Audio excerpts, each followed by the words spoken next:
अभी हमारे साथ फोन लाइन पर जुड़ चुके हैं doctor Roop Singh ji, MD internal medicine, former medical officer government of Rajasthan और वर्तमान में आप अलवर भिवाड़ी स्थित covid treatment centre city nursing home के प्रबंधक के रूप में कार्य कर रहे हैं। सर, बहुत बहुत स्वागत और अभिनंदन आपका हमारे इस कार्यक्रम में, जिसका नाम है हम फिर होंगे कामयाब।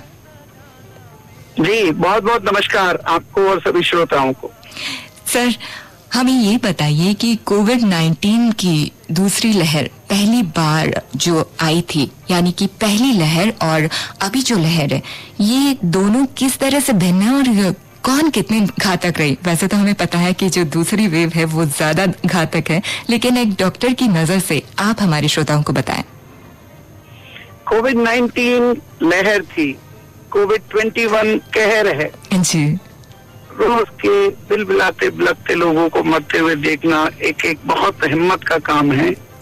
एक लेख में सुबह पढ़ रहा था जिसमें था कि कोरोना के आंकड़े रोज बढ़ रहे हैं अखबार में, और ऐसा लगता है कि अरमानों की अस्थियां बह रही है हरिद्वार में। हमारे समस्त संसाधन माना कि कम है, लेकिन बीच में आप जिन श्रोता से बात कर रहे थे कि हम अपने साधनों का मैक्सिमम उपयोग करके ज्यादा से ज्यादा रोगियों की मदद करने की कोशिश कर रहे हैं, उसके बावजूद डेथ रेट ज्यादा है, जवान लोगों का मृत्यु को प्राप्त होना बहुत ज्यादा है। हालांकि हम प्रिपेयर्ड थे, वैक्सीनेशन भी मेडिकल टीम का हो गया था, इसके लिए मेडिकल टीमें अभी काम करने में सक्षम हैं। जो ट्रीटमेंट प्रोटोकॉल्स हैं वो भी डेवलप्ड हैं और नेशन से, एम्स से, राज्य सरकार से बराबर गाइडेंस मिल रहा है।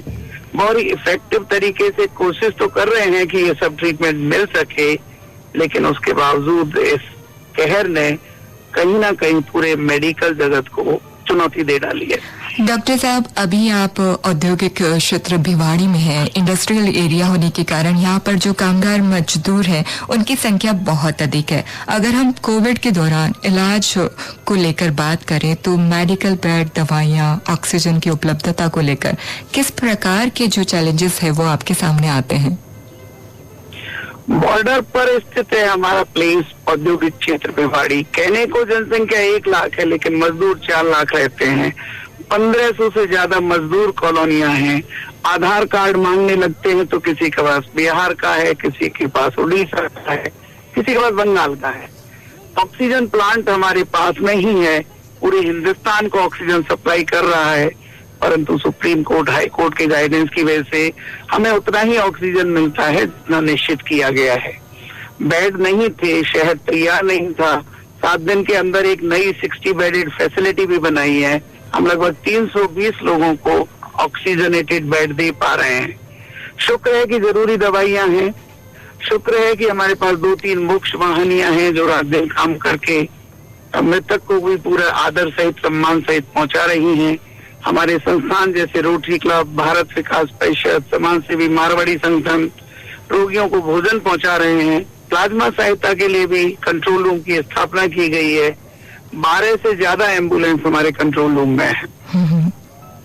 सर, आजकल सोशल मीडिया यूनिवर्सिटी पर कोविड के उपचार को लेकर ज्ञान बांटने वालों की बाढ़ से आ गई है और इस यूनिवर्सिटी के स्टूडेंट भी जो है वो काफी तादाद में आपको देखने को मिलते हैं। तो इस बारे में आप क्या कहना चाहेंगे कि आपके पास में भी कुछ ऐसे मरीज आते होंगे जो घरेलू इलाज करते हैं और उनको दिक्कतें हो जाती हैं और ज्यादा परेशानी होती है, क्या कहना चाहेंगे? हर एक आदमी कोरोना का इलाज जानता है। ऐसा लगता है उस यूनिवर्सिटी को पढ़ के कि हर एक आदमी कोरोना का इलाज जानता है, केवल इलाज करने वाला डॉक्टर नहीं जानता है। हैरत होती है ऐसे लोगों को जो कहते हैं नींबू नाक में डाल लो तो कोरोना ठीक हो जाएगा, फिटकरी का पानी पी लो तो ठीक हो जाएगा, बकरी का दूध पी लो तो ठीक हो जाएगा।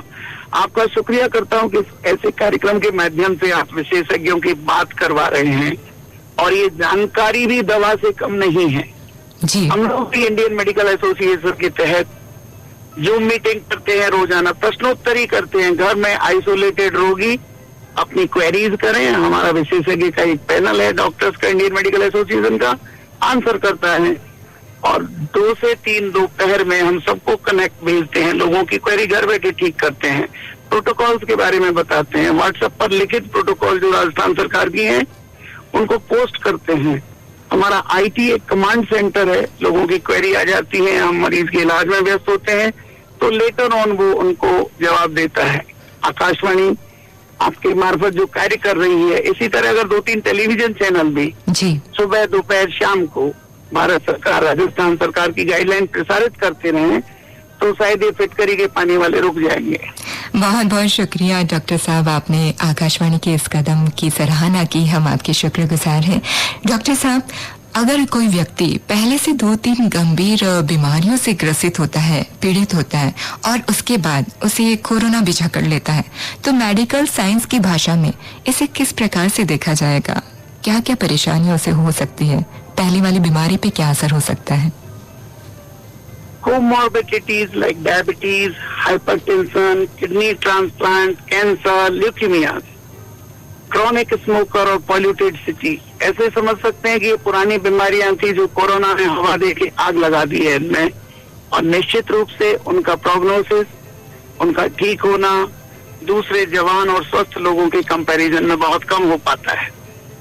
तो जो प्री एग्जिस्टिंग डिजीज हैं वो हैवॉक प्ले कर रही हैं, स्पेशली डायबिटीज, शुगर बढ़ जाते हैं, अनकंट्रोल हो जाते हैं। जिन लोगों को मौत को छू के लौट आए हैं वो ऐसे लोग हैं जो जवान हैं, जिनकी स्वस्थ दिनचर्या थी, जिनका तामसिक भोजन नहीं था, जो अपने दिमाग पर बहुत लोड नहीं लेते थे। कोविड मरीजों की अगर बात की जाए जिनका आप उपचार करते हैं, बहुत बार कुछ अनहोनी हो जाती है, लेकिन बहुत से मरीज जो है वो उपचार के बाद जब ठीक होकर वापस अपने घर को जाते हैं।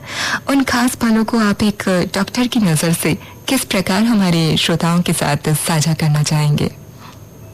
ये लगभग एक असंभव सा समय है जब बीइंग ए डॉक्टर हम लोगों को अपने प्रोफेशन पर बहुत गौरव हो रहा है। हम सच में जलती हुई आग में बैठ के अपने रोगियों की सेवा कर रहे हैं, तो लगता है doctor being a doctor is a proud matter. ऐसे बहुत सारे रोगी हैं, स्पेशली मैं उनका नाम बताऊं, एक मिस्टर गुप्ता थे जो पहले 3 दिन वेंटिलेटर मिल जाए, रेमडेसिविर मिल जाए, इसी में ढूंढते रहे। जब अपना माइंड कन्विंस हो गया कि नहीं, ऑक्सीजन, स्टीरॉइड, ब्लड थिनर ये मेन स्टे है, मैं यहाँ रह जाता हूँ। आज वो ठीक होके घर जा रहे हैं, वो हमारे चरण छू रहे, हम उनका चरण छू रहे हैं। बिल्कुल 40 ऑक्सीजन से लौट के आए हैं जी। अपने पीआर सिस्टम पर हम अनाउंस करते हैं हर 3 घंटे के बाद, अब ये रोगी हमारे सेंटर से ठीक होके बाहर निकल रहे हैं। क्या बात है, अनाउंसमेंट नहीं करते। ये जो अनाउंसमेंट है एक खबर सुन के जी बिल्कुल सही कहा कि एक खुश खबर सुन के एक पॉजिटिविटी जो है वो मन में आती है, और जो बीमार है, जो कोरोना से लड़ रहे हैं, उनमें एक जोश आता है कि हम भी ठीक होकर, उम्मीद आती है कि हम भी ठीक होकर घर चले जाएंगे। सच में डॉक्टर साहब, जी हाँ डॉक्टर साहब, एक डॉक्टर होने के नाते सामान्य जन को आप कोविड से बचाव देने के लिए क्या संदेश देना चाहेंगे, क्योंकि हमारे प्रोग्राम की समय की जो सीमा है वो समाप्ति की ओर है? संक्षेप में बताना चाहूंगा कोविड की टाइमलाइन। पहला सप्ताह आप एसिम्टोमेटिक हैं तो भी बात आपके हाथ में है, बाहर मत निकलिए, दूसरों को इन्फेक्शन मत फैलाइए। आपको लक्षण नहीं है इसका मतलब ये नहीं है कि आप किसी दूसरे को नहीं दे सकते। दूसरा सप्ताह जिसमें तेज बुखार, खांसी, बदन दर्द, खून कभी कभी आता है, ये डॉक्टरों के हाथ में है जी। समय से स्टीरॉइड चालू करें, समय से ब्लड थिनर चालू करें, ऑक्सीजन की जरूरत है तो ऑक्सीजन सपोर्ट में।